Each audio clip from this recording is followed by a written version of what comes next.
Bonjour les amis, Fratelli Juventini, bienvenue dans cette nouvelle vidéo. À midi, aujourd'hui, il y a eu la conférence de presse de Luciano Spalletti. Je vais pas, comme d'habitude, voilà, je vais faire une synthèse de tout ce qui s'est dit durant cette conférence de presse qui a duré plus ou moins 40 minutes. Donc, j'ai pas envie de vous apporter une vidéo de 40 minutes parce que ce serait tout simplement trop long.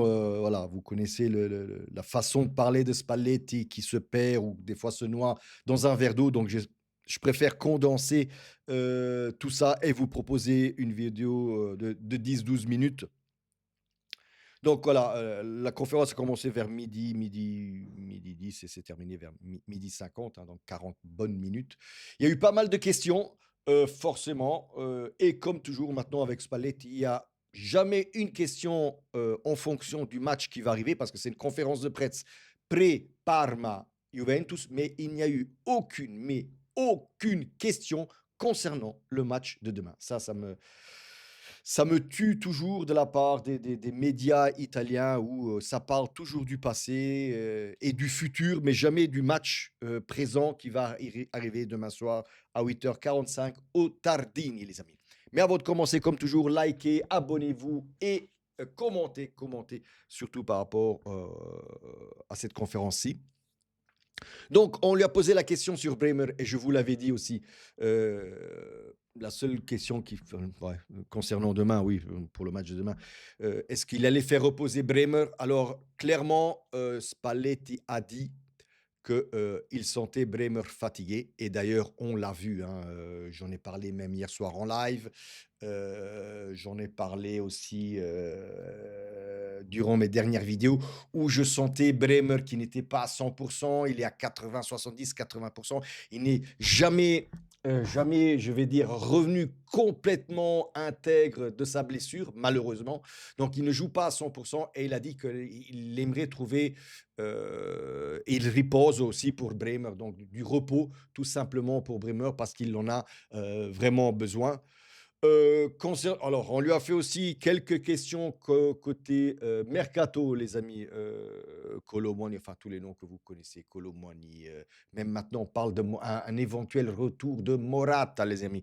Bref, alors lui, il a kické sur le côté, simplement en disant que les idées qu'il avait, il les a transmises à la direction. Il travaille de pair avec les dirigeants. Ils savent ce que Spalletti veut. Les dirigeants savent ce qu'ils veulent. Donc, a priori, tout le monde est content, tout le monde est joli. Pour moi, ce n'est qu'une facette, les amis, très clairement, parce que c'est clair et on le voit tous qu'il nous manque un vrai bomber là devant, un vrai numéro 9. Après, que ce soit Morata, que ce soit un Kolo Muani, un En-Nesyri, un Benzema, parce que même Benzema maintenant, qui avait encore sur la liste? Bref, Mateta, enfin bref, peu importe.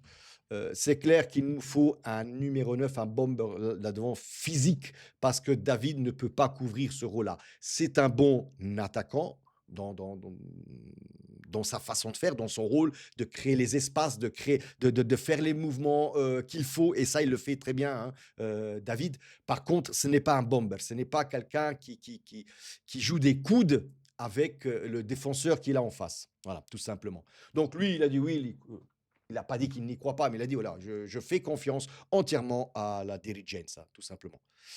Ils ont aussi parlé un peu de Cambiaso, où il y a je ne sais plus quel est le média qui a posé la question, et je trouvais ça très intéressant parce que je l'avais aussi noté. Il a dit que Cambiaso, dernièrement, il, il y a une, comment je vais dire? Il y a moins d'entente entre Cambiaso et Yildiz. C'est ce que j'ai noté aussi. D'ailleurs, vous l'avez vu dans les derniers matchs, tout simplement, voilà, quand il a fallu lui faire le sgambetto, où Yildiz a failli, où ils se sont croisés et Cambiaso touche le talon de Yildiz, il a failli le faire tomber. Donc, ça se voit qu'ils s'entendent plus comme avant. Cambiaso et Yildiz. Donc là, simplement, Spalletti a dit qu'il travaille sur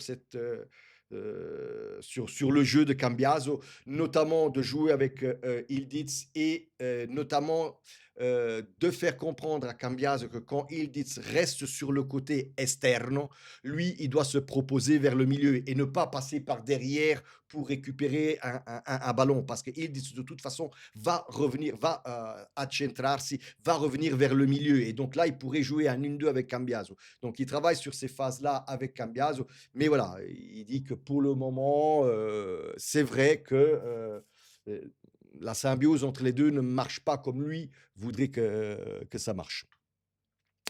Puis, qu'est-ce qu'il a parlé? Le mercato, on en a parlé. Ah oui, il sortait du Champions, donc les fameux barrages Champions avec le Galatasaray. Donc clairement, il a dit oui, que ce serait un gros match, le Galatasaray, surtout le match aller à Istanbul.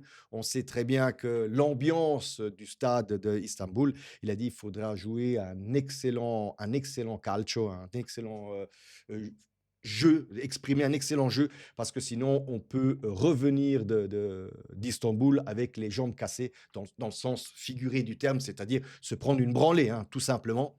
Donc, il faut vraiment être attentif à ce match-là. Puis, il a aussi fait remarquer que là, on va jouer tous les 3 jours. On en a parlé même hier soir en live. Allez voir le calendrier de la Juventus du mois de février. Les amis, allez le regarder. En gros, hein, on se joue une saison en un mois, le mois de février. En commençant par la semaine prochaine, où on a Juve-Atalanta, Coppa Italia, puis on a Juve-Lazio, Serie A, puis on a Galatasaray, puis on a Juve, Juve Como, ou Como Juve, on a aussi Inter Juve, on a Juve Galatasaray, et pour finir, Roma Juventus. Donc un mois de février, les amis, mais où autant on peut y laisser des plumes, donc c'est-à-dire sortir de tout, hein, vraiment, quand je dis y laisser des plumes, et c'est ce qu'il a fait comprendre, hein, donc où il faut jouer vraiment à 100%, et c'est là où il pousse la dirigeance à acheter des joueurs, parce que ça va être très compliqué ce mois de février, parce qu'on peut y laisser des plumes, donc on peut être sorti de tout, de la Coppa Italia, de la quatrième, on peut perdre la quatrième place face à Como, face à Lazio, face à Atalanta et tout ça en Serie A. On peut perdre les 2 matchs face à Galatasaray et ne pas se qualifier pour les huitièmes de finale. Donc voilà, c'est vraiment un mois très, très, très, très compliqué.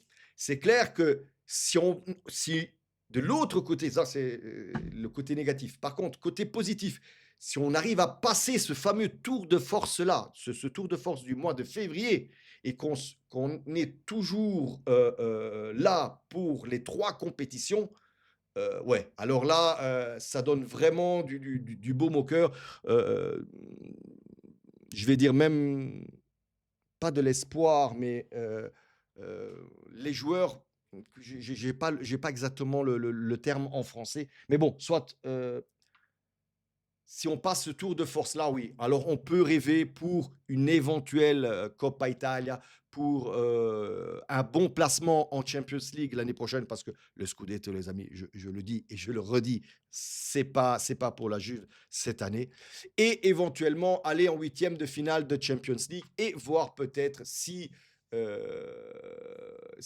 on a Tottenham, ça risque de passer Liverpool, je ne pense pas, et peut-être un éventuel quart de finale, mais pas plus loin. Voilà, ça c'était pour ce qu'il voulait dire sur le mois de février, parce que voilà, c'est vraiment un mois très, très, très, très compliqué pour la Juve.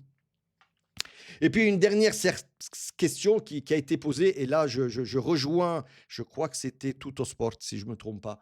Là, je rejoins vraiment le journaliste où il a parlé des coups francs, des coups de pied arrêtés, des corners, où clairement on lui a fait comprendre les punitions, il n'y a personne qui sait tirer des coups francs, des 20 mètres, par exemple, comme le faisait à une époque Del Piero, comme le faisait un Pirlo, enfin, tous ces gens-là. Et là, on lui a posé la question, est-ce que il dit se sent prêt à, parce qu'on le voit, c'est pas lui qui tire même tous ces coups francs-là. On les laisse tirer à Koopmeiners, Locatelli, à d'autres personnes, hein, qui sont sur le terrain. Hem, donc, on lui a posé vraiment la question directe de lui demander: «Est-ce que, Yildiz s'entraîne sur ses coups de pied arrêtés, sur ses coups francs?» À la Del Piero, on a même cité son nom. Et Spalletti l'a clairement fait comprendre que oui, oui, oui, Yildiz s'entraîne de plus en plus à tirer, les punizioni, da fuori area, comme il dit. Donc c'est ces coups francs hors de la surface. Donc voilà, espérons que dans un proche avenir, très, très proche avenir, on ait quelqu'un qui puisse battre les punizioni, qui puisse tirer ces, coups francs-là. Voilà, je pense qu'on a fait le tour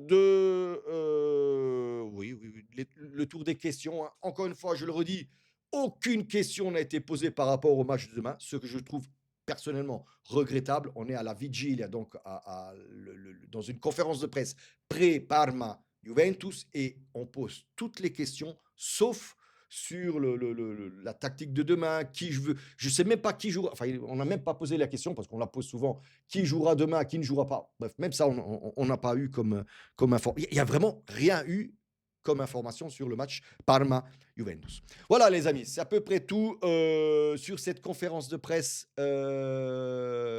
Parma-Juventus.